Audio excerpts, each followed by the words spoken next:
Paying cash for a home feels like the cleanest financial win you can get. No interest, no lender, no monthly obligation. The problem is that this win often creates a hidden risk. You convert liquid capital into a liquid home equity and quietly reduce your ability to compound wealth for the next 20 to 30 years. Here is the real situation most people are in. They are not choosing between debt and no debt. They are choosing between two balance sheets.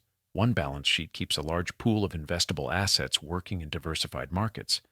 The other balance sheet locks most of the capital into a single property and forces future wealth building to rely mainly on wages and savings rates. That difference is not emotional, it is mechanical. Most people think paying cash is doing everything right because they are focused on the interest expense line item.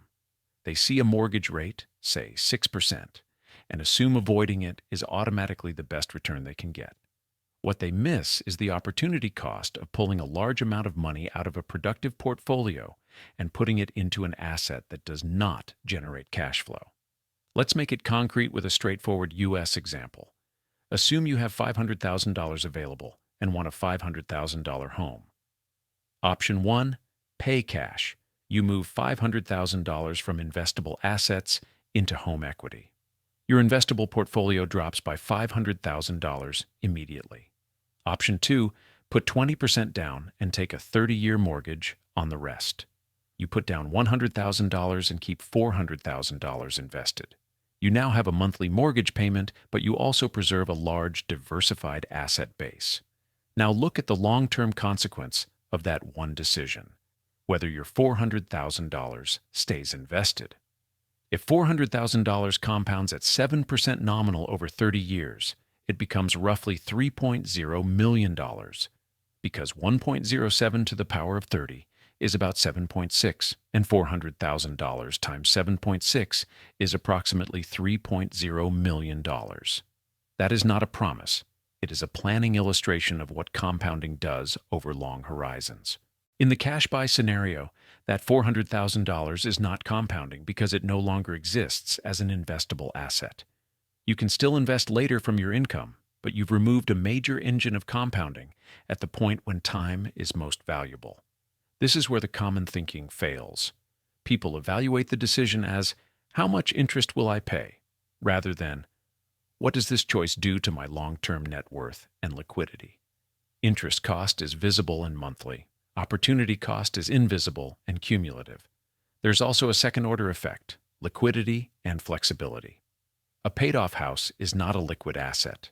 If you need $100,000 for a job transition, family support, or a medical expense, you cannot sell 20% of your house to raise cash. You either borrow against it, sell it entirely, or deplete other assets if you have them. That dependency becomes more serious when interest rates are high or housing markets are weak, exactly when many households need liquidity the most. So the core problem is not that paying cash is bad. The problem is that many people unknowingly trade long-term compounding and optionality for psychological comfort, and they only discover the cost a decade later when their net worth is concentrated, their investable assets are underbuilt, and their choices become narrower. In the next part, we'll break down why the 30-year mortgage structure can be financially rational, even for people who could pay cash, and why standard advice usually ignores the mechanics that matter.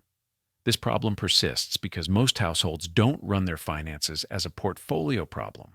They run it as a monthly payment problem.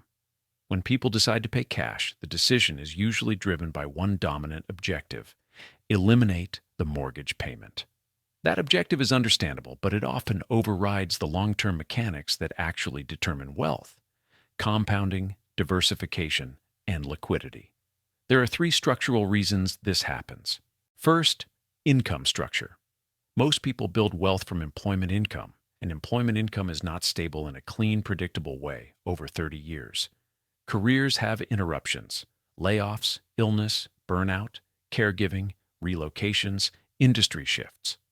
Paying cash for a house reduces future flexibility because it concentrates capital into an asset you can't easily tap without taking on debt later under whatever interest rates exist at that time. In other words, you may avoid borrowing today, but you increase the probability that you will need to borrow later at worse terms for reasons you cannot forecast. Second, behavioral incentives. Cash buyers often stop investing at the same intensity after they buy the home because the psychological goal feels complete. This is not a moral judgment, it's a common pattern. A household that could have invested $2,000 per month may redirect that cash flow into lifestyle spending once the house is paid for, because there is no longer a forced savings mechanism. A mortgage payment is not just a cost, it is also a constraint that can keep spending in check and keep the household operating within a plan. Without a system, freed up cash rarely becomes disciplined investing by default. Third, absence of a balance sheet system. Many people do not separate housing decision from capital allocation decision. They treat the home purchase as a one-time event rather than an ongoing portfolio strategy. But the home is a single, concentrated asset with ongoing carrying costs. The mortgage is a financing layer. The question is how to structure both so that the overall plan is resilient. Two scenarios show how the same income can lead to very different outcomes. Scenario 1. The cash buyer who becomes liquidity constrained. A couple in their early 40s sells investments and pays $500,000 cash for a home. They feel secure. 3 years later, one spouse changes jobs and has a 6-month gap in income. Their emergency fund covers part of it, but not all. Their capital is now tied up in the house.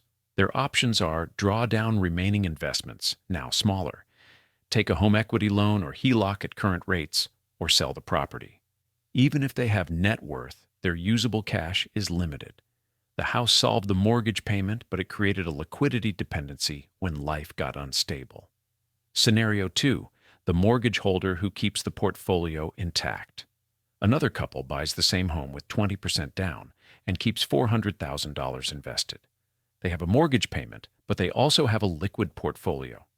If income drops, they can cover costs temporarily without forced borrowing against the house. They can rebalance, sell a portion of assets, or pause extra savings strategically. Their plan has more moving parts, but it is less fragile. This is why standard advice often fails. Debt-free is always best is a rule of thumb that ignores context. Mortgage rate, investment discipline, tax-advantaged account capacity, liquidity needs, career risk, and the fact that home equity is not a productive asset unless it is monetized. It also assumes people will invest the saved mortgage payment after paying cash or paying off early. Many do not, and without that assumption, the strategy underperforms. The deeper point is that the cash via's mortgage decision is not primarily about avoiding interest. It's about whether you keep a large base of capital compounding in diversified assets while using a long-duration loan to spread the cost of housing over time. If you don't evaluate it that way, you can make a decision that feels conservative but produces a weaker long-term financial structure. At this point, the main issue is not whether someone likes debt. The issue is whether their decision creates a balance sheet that compounds and stays flexible. Most people make a small set of predictable mistakes that look responsible in the short run, but degrade outcomes over decades. Mistake 1. Comparing mortgage interest to investment returns incorrectly. Many people do a one-line comparison. My mortgage is 6.5%, so investing must beat 6.5% to win. That ignores two realities. Mortgage interest is front-loaded and decreases as principal declines. The effective drag changes over time. Investing returns are volatile but compound on a growing base and can be diversified. You are not trying to beat the mortgage this year. You are trying to build a long-term asset base that remains liquid and scalable. When people simplify the comparison, they often choose cash or accelerated payoff, even when it reduces long-term net worth. Mistake 2, underestimating the opportunity cost of pulling capital out of markets. The biggest mistake is treating the cash purchase as free, because there is no interest payment. The cost is the compounding you gave up. Example, you buy a $500,000 home. Cash buyer invests $0 of that $500,000. It becomes home equity. Mortgage buyer, 20% down, keeps $400,000 invested. If $400,000 compounds at 7% nominal, 5 years, approximately $560,000, 10 years, approximately $787,000, 20 years, approximately $1.55 million. Those are simple projections, not guarantees, but they highlight the scale. The cash buyer can still invest monthly from income, but they start from a smaller base. Over time, starting base matters. Mistake 3. Assuming a paid-off house improves financial resilience. A paid-off home reduces one monthly bill, but it does not automatically increase flexibility. Resilience comes from liquidity and diversified assets. If, after paying cash, your remaining liquid assets are limited, you may be forced into expensive moves later. Borrowing via HELOC/home equity loan when rates are high, selling the house in a weak market, missing investment opportunities because your capital is trapped. This is not theoretical. It is the standard pattern when households experience job disruption, medical costs, divorce, relocation, or family obligations. Mistake 4. Failing to convert the savings into disciplined investing. A common defense of paying cash is, "I'll invest what the mortgage payment would have been." Many people do not. They increase lifestyle spending because there is no required payment forcing structure. Even if the household income is strong, the plan breaks if the investing is not automatic and consistent. What these mistakes cost over time. To isolate the decision, compare two households with the same income and the same home. Household A pays cash.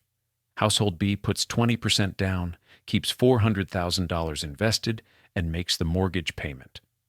If Household B's portfolio earns 7% nominal and Household A invests less because their capital is tied up, the gap can become structural. By year 10, Household B may have a portfolio approaching approximately $787,000 from the preserved lump sum alone. Again, simple projection. Household A might have a paid-off home but far less liquid net worth. By year 20, the difference can be 7 figures. At that point, the limiting factor is not income. It is the original allocation decision. The conclusion of this section is straightforward. Most people do not become house-rich, cash-poor because they didn't earn enough. They get there because they prioritized eliminating visible payment over building a liquid, diversified compounding engine. The next section will translate that into a practical system that can be executed without relying on market timing or unrealistic discipline. The practical solution is not always take a mortgage, and it is not always pay cash. The solution is to structure the purchase so you do not destroy your investable base. A 30-year fixed mortgage can be financially useful because it spreads the cost of housing over time and preserves liquidity, which allows a larger share of your net worth to remain in diversified assets that can compound. Mechanically, the decision should be treated as an allocation problem. If you pay cash, you concentrate capital into home equity. Home equity is not a productive asset unless you monetize it later through borrowing, selling, or renting. It also cannot be accessed in small increments without friction. A mortgage, by contrast, is a financing layer that lets you own the same house while keeping a meaningful portion of your capital available for investment and for real-life flexibility. A stable implementation starts with ensuring that the mortgage payment is something you can carry through normal income volatility. This is one reason the 30-year term matters. Compared to a 15-year mortgage, the required payment is lower, which reduces the chance that you are forced to cut investing or take on other debt during a disruption. The point is not to stay in debt forever. The point is to avoid a structure where your housing choice forces you into an all-or-nothing capital lockup. Consider a simple purchase, a $500,000 home. If you put 20% down, you invest the remaining $400,000 rather than converting it into home equity. The mortgage creates an interest cost, but the preserved capital can compound. If the long-run nominal return on a diversified equity-heavy portfolio is 7% and the mortgage rate is 6.5%, the argument is not that you will beat the mortgage every year. The argument is that you keep a large base compounding over decades and you keep it liquid. Liquidity is not a minor detail. It is what prevents forced decisions. When income drops, when expenses spike, or when an opportunity appears, a liquid portfolio gives you options that home equity does not. The system also has to address a common failure mode. People rationalize paying cash by saying they will invest the saved mortgage payment. But without automation, that money often leaks into lifestyle spending. A mortgage payment, while not ideal as a wealth strategy by itself, creates a forced discipline in cash flow. If you remove that payment, you must replace it with an equally disciplined investing structure, or the strategy collapses. In practice, many households don't. That's why cash purchases frequently lead to being asset-rich but portfolio-poor, even at decent income levels. A balanced approach is to allocate monthly surplus in a way that prioritizes building diversified assets while still reducing debt at a controlled pace. For example, if a household has $2,000 per month beyond necessities and minimum obligations, putting most of it into automatic investing while sending a smaller, consistent amount to extra principal creates a dual engine: portfolio compounding plus gradual de-risking. This avoids two extremes: carrying a mortgage while never investing meaningfully, or paying cash and then failing to build a portfolio. It's also important to separate stability from aggressiveness. This approach is stable when the mortgage is fixed rate, affordable relative to income, and paired with adequate reserves. The risk is not the existence of a mortgage. The risk is overextending on the house payment or relying on speculative investing to outperform the loan. Stability comes from predictable payments, a cash buffer that prevents forced borrowing, and diversified investing that is not dependent on timing. Finally, the decision to pay off the mortgage early should be treated as a later-stage optimization, not a default starting move. Once the investment plan is funded, liquidity is strong, and retirement math is on track. Accelerating payoff can make sense, especially when reducing fixed expenses improves retirement stability. Until then, the mortgage can function as a tool that protects your capital base and keeps your financial plan flexible. The complete system is simple in concept. Treat the home as housing, treat investable capital as the wealth engine, and use the 30-year fixed mortgage as a tool to keep that engine intact. The mistake you are correcting is not having debt. It is concentrating too much capital in home equity and then assuming you will rebuild a portfolio later from income. The long-term outcome depends on whether you preserve a large compounding base today and whether you keep liquidity that prevents forced decisions. A practical structure has three targets at all times: liquidity, consistent diversified investing, and a mortgage payment that is comfortably sustainable. Comfortably means you could carry it through a normal income disruption without liquidating long-term investments at a bad time. If the payment is too high, the strategy fails because you will stop investing or take on higher cost debt. To make this concrete, assume you are buying a $500,000 home and you have enough capital to pay cash. The disciplined version of the mortgage approach is put a down payment that gives you a strong underwriting profile, often 20% if feasible. Keep the remaining capital invested in a diversified portfolio and automate contributions so investing happens regardless of mood or market headlines. If you want to reduce debt faster, do it as a secondary allocation only after investing, and reserves are funded, not as the primary objective. What changes over time is not the home itself, it is your balance sheet. After 1 year, the main change is that you have a measurable liquid buffer and a repeatable investing cadence.